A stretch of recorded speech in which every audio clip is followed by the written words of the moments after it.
శుభోదయం అందరికి. మేము ఈరోజు ఒక స్కెచ్ చేయబోతున్నాం. మా అంశం ఏమిటంటే, ఒక ఆటో డ్రైవర్ వృద్ధులకు, గర్భిణీలకు, వికలాంగులకు ఉచిత ప్రయాణం ఇస్తాడు. స్కిట్లోని పాత్రల పేరు: జయంత్ భర్తగా, రవిత్రేణి భార్యగా, పాల్ బామర్దిగా, షణ్ముఖ్ డాక్టర్గా, రామ్దాస్ గ్రేస్ అఖ్తర్ ప్రజలుగా.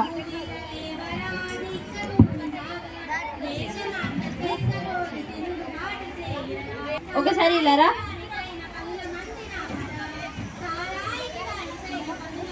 ఎలా ఉంది భారతి? బాగానే ఉంది, కానీ ఏంటది అలా రాసతికి ఇచ్చారు? గర్భిణీలకు, వికలాంగులకు, ముసలి వాళ్ళకు మన ఆటోలో ఉచితంగా ప్రయాణం చేయవచ్చే. అందరినీ ఉచితంగా తిప్పితే మరి డబ్బులు? రోజంతా వాళ్ళని తిప్పుకుంటూ గుర్తుతామా ఏంటి? అవసరమైన వాళ్ళకి, లేదంటే ఇబ్బందులు ఉన్న వాళ్ళకి మనకు వచ్చినంత సాయం చేయడం మంచిదే కదా. అయినా మంచి పనులు చేసేటప్పుడు లాభ నష్టాల గురించి ఆలోచించకూడదు. చాలా చెప్పావులే కానీ చాలింగ్ కాపు. మీరేంటి ఇంకా ఇంట్లోనే ఉన్నారు? బడికి టైం అవ్వట్లేదా? పోండి, బ్యాగులు తెచ్చుకోండి. సరే.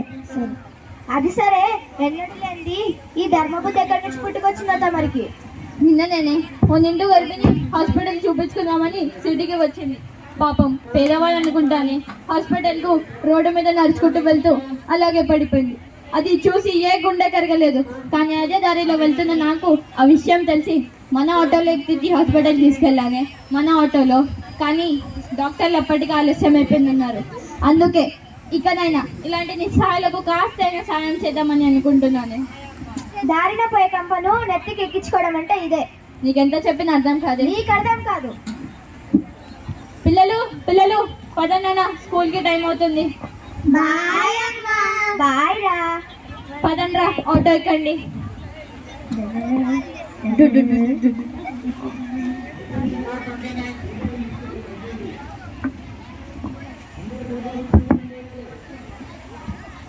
అమ్మా అమ్మా అమ్మా అమ్మా స్కూల్లో ఫీజులు కట్టకపోతే స్కూల్కి రానివ్వరంటమ్మా, మా మేడం చెప్పింది. అవునమ్మా. మీ నాన్న ఎక్కడరా? నాన్నకి ఏదో ఫోన్ వచ్చింది, ఏదో అర్జెంట్ అని మమ్మల్ని దారిలో వదిలే వెళ్ళిపోయాడమ్మా. ఈ మధ్య మీ నాన్నకి మనకంటే జనాలు ఎక్కువైపోయారు. బ్యాగ్లు ఎక్కడ పెట్టి ముఖం కాలు కడుకుంది. అమ్మా.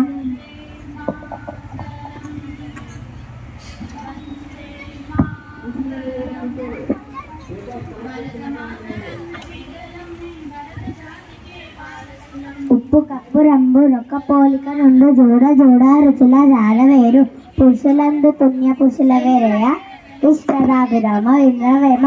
రే, హోంవర్క్ చేయి, లేకపోతే నేను అమ్మకి చెప్తా చూడు. నేను చెయ్యను. అమ్మా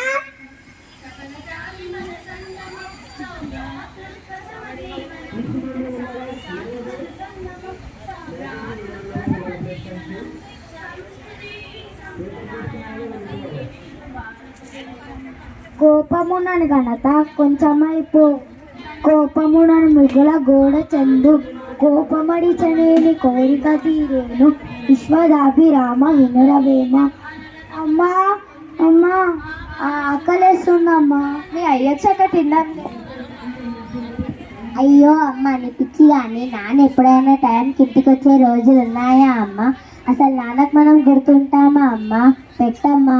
సరేలే, బ్యాగులు అక్కడ పెట్టాను. అలాగే అమ్మా.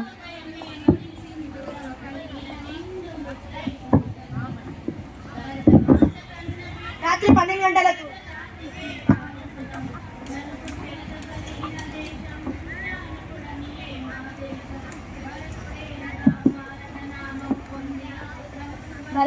భరతి ఏంటి భారతి ఇక్కడ పడుకున్నావు?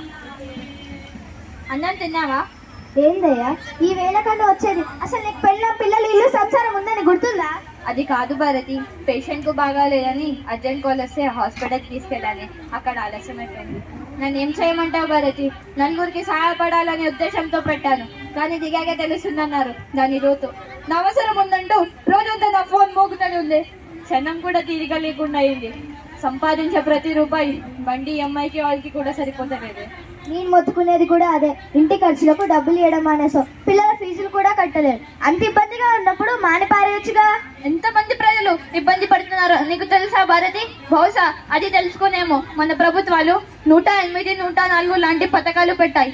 వాటికి ఫోన్ చేసే కరెక్ట్ టైంకి వస్తాయో రావో తెలియదు, కానీ ఈ చందుకు ఫోన్ చేస్తే ఖచ్చితంగా వస్తాడని ప్రజల్లో నమ్మకం ఉంది.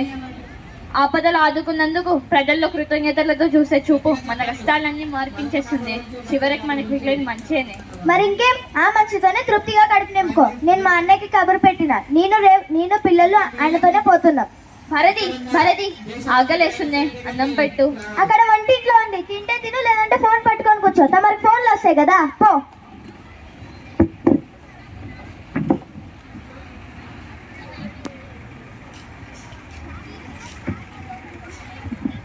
మరుసటి రోజు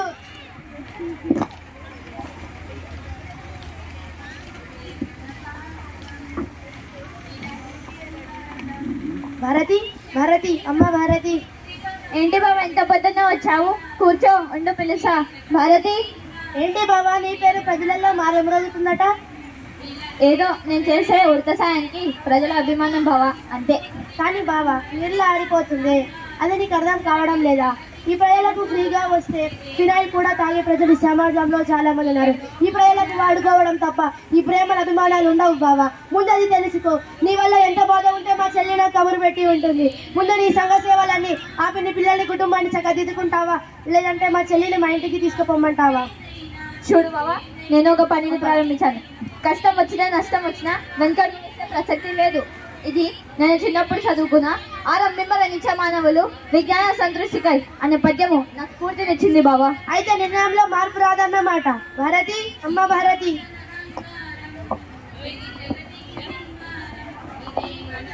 బాగున్నావా అన్నయ్య? బాగున్నానమ్మా. పిల్లల్ని తీసుకొని రామ్మా, ఇంటికి పోదాం. నేను రాలేనన్నయ్య. మళ్ళీ నీకేం పోయిందే? రాత్రి కబురు పెట్టావుగా. ఇక్కడుంటే కష్టాలే, అక్కడికి వస్తే మొగుడిని వదిలేసి వచ్చిందని తలంపులు, అందుకే నేను రాలేనన్నయ్య. ఈ జనాలను ప్రేమించినాడు ఈ సమాజంలో బాగుపడిన చరిత్ర లేదు. మీ కర్మ. థ్యాంక్ యూ భారతి, నన్ను అర్థం చేసుకున్నావు. పుట్టింటికి తలంపులు వస్తాయని వెళ్ళలే గాని నీ గణకరలకు మెచ్చి కాదు. ఇప్పుడు చెప్తున్నా గుర్తుంచుకో. నీ తప్పును తెలుసుకొని తప్పుకున్నాడే నాతో మాట్లాడు, లేదంటే నా బిడ్డల మీద భారతి, నాన్న నువ్వంటే మాకు ఇష్టం లేదు నాన్న, ఇష్టం లేదు నాన్న.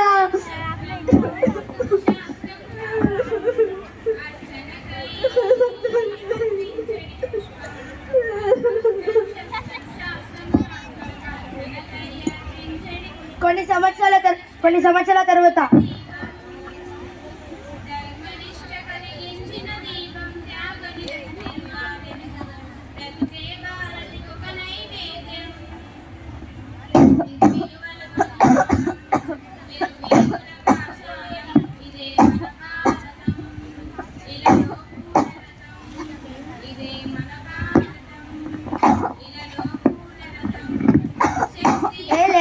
లెగండి, బడికి టైం అవ్వట్లే.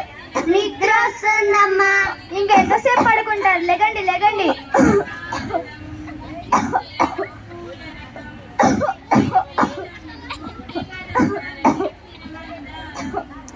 నానా నానా ఏమైంది నానా?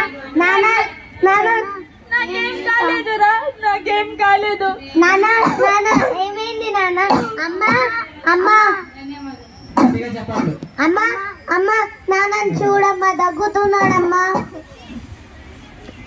చిచ్చి నేను రాను, పోండి. అమ్మ రామ్మా, మాకు చాలా భయంగా ఉందమ్మా. అయితే నన్నేం చేయమన్నారు? పోండి. చూడమ్మా, దగ్గుతున్నాడమ్మా. సరేలే చిట్టి, నువ్వు వెళ్ళి డాక్టర్ని తీసుకుని అలాగే వెళ్ళి కొన్ని మంచినీళ్ళు తెచ్చిరా.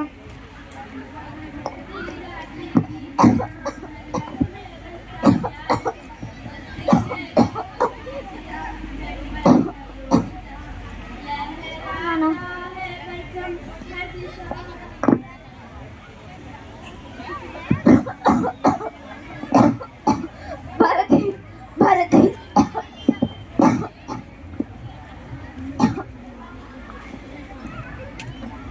రండి డాక్టర్ గారు రండి. చిన్న ఏంటి నీ ప్రాబ్లం? ఊపిరాడట్లేదు డాక్టర్, కళ్ళు మస్కల్ మస్కల్గా కనిపిస్తున్నాయి. పేటీఎంస్ ఇంకా రాలేదు. దయచేసి ఎక్కడున్నా స్టేజ్ దగ్గరికి రావాలి. దేశభక్తి గేయాలు, దేశభక్తి గీతారామణ దగ్గరికి ఇంకా పోయిన వారం హాస్పిటల్కి వచ్చావు కదా, ఎక్స్రే తీయించుకోవడానికి ఎక్స్రే చూపించు. తీసుకోండి డాక్టర్.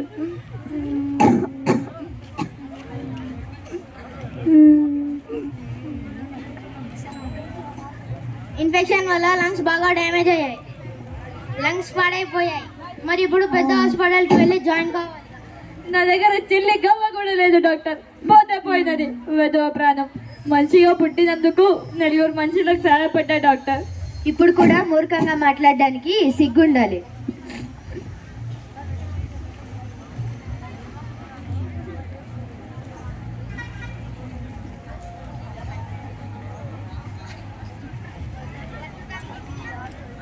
ప్రస్తుతానికి మందులు వాడాను.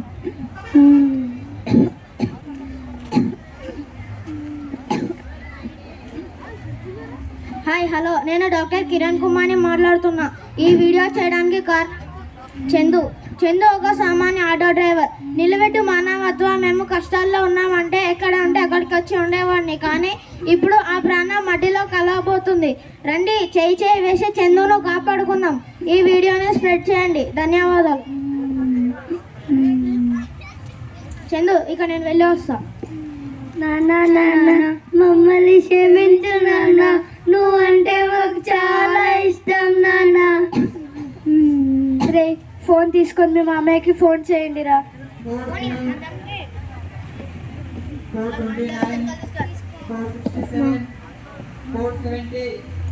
హలో అన్నయ్య. భారతి, అంత కుశలమేనా? ఏదో అన్నయ్య, ఉంటే తింటున్నా, లేదంటే పస్తునుంటున్నాం. కానీ ఏనాడు నీ సాయం అడగలేదు. కానీ ఇప్పుడు మీ బావకి లంగ్స్ ప్రాబ్లం ఉంది. దానికి కాస్త నీ డబ్బులుంటే సాయం చేయగలవా? ఆ రోజు మీ ఇంటికి వచ్చి మీ ఇద్దరు నచ్చ చెప్పడానికి వస్తే మీ ఇద్దరు కలిసి నన్ను విధవం చేసి పంపించారుగా. పోటుగాళ్ళ ఇల్లుని కుటుంబాన్ని వదిలేసి సంఘ సేవ అంటూ తిరుగుతున్నాడుగా. ఇప్పుడు ఆ ప్రజలు వచ్చి ఆదుకోమను. ఫోన్ పెట్టాయి. అన్నయ్య భరతి ఏడవకే, పిల్లలు ఏడుస్తున్నారు. నాకేం కాదు నాన్న, నాకేం కాదు. నీకేం కాదు నాన్న. నమస్కారం చందన్న. నమస్కారం. నా పేరు జానీ, ఊరు నుంచి.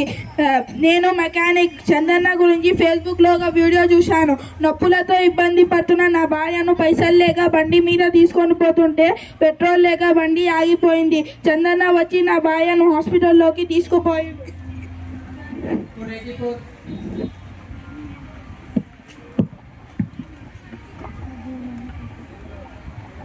చందన, నీకేం కాదు చందన, నీకు మేమున్నామన్నా. ఎవరమ్మా నువ్వు? నమస్కారం అండి, నా పేరు లక్ష్మి. డ్యూటీ పని మీద వేరే సిటీలో ఉన్నా. అమ్మకి బాగాలేదని ఫోన్ వచ్చింది. ఏం చేయాలో ఆలోచిస్తుంటే చందన గుర్తొచ్చాడు. ఒక మామూలు ఆటో డ్రైవర్ మాట పైన నిలబడతాడా అని అనుకున్నా. కానీ ఫోన్ చేసి చెప్పిన గంటలోనే మా అమ్మ హాస్పిటల్లో ఉంది. ఇదంతా చందన వల్లే. అలాంటి చందన కష్టం వస్తే మేము ఊరుకుంటామా?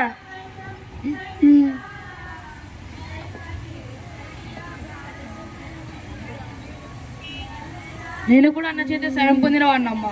వీడియో చూసిన కొద్దిసేపట్లోనే ఇంతమంది వచ్చామంటే అన్న చేత సాయం పొందిన వాళ్ళు ఇంకెంతమంది ఉన్నారో ఆలోచించమ్మా.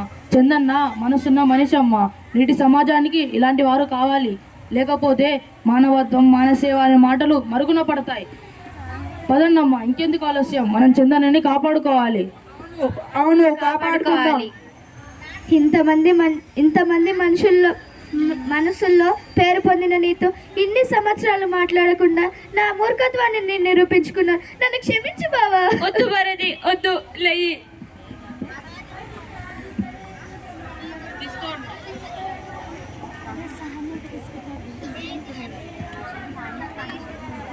నాన్న, మమ్మల్ని క్షమించు నాన్న. నువ్వంటే మాకు చాలా ఇష్టం నాన్న.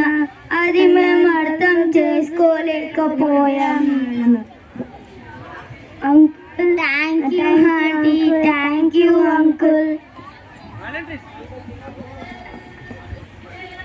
ప్రార్థించే పెదవుల కన్నా సాయం చేసే చేతులు మిన్న. మనం చేసే సాయం చిన్నది కావచ్చు, కానీ అది అవసరమైన వాళ్ళకి కొండంత అండ. ప్రజలకు మనసుల్లో స్నేహభావం నిండినప్పుడు ఈ భూమి మీద నేను అని అనుకున్న మానవుడే ఉండడు. రండి తోటి వారికి సాయపడదాం. మానవ సేవే మాధవ సేవ. కేవలం మానవత్వం, మంచితనం, ప్రేమ, క్షమాపణ అవి మాత్రమే జీవితం అంటే.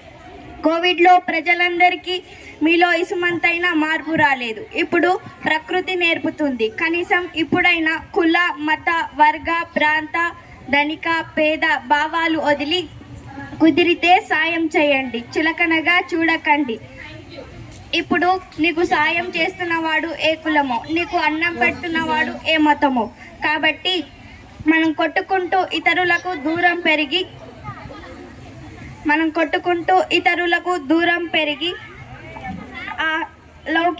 ఇతరులకి లోకి వైతావు. అందుకే కలిసి ఉంటే అందరికీ బంధువులం అవుతాము.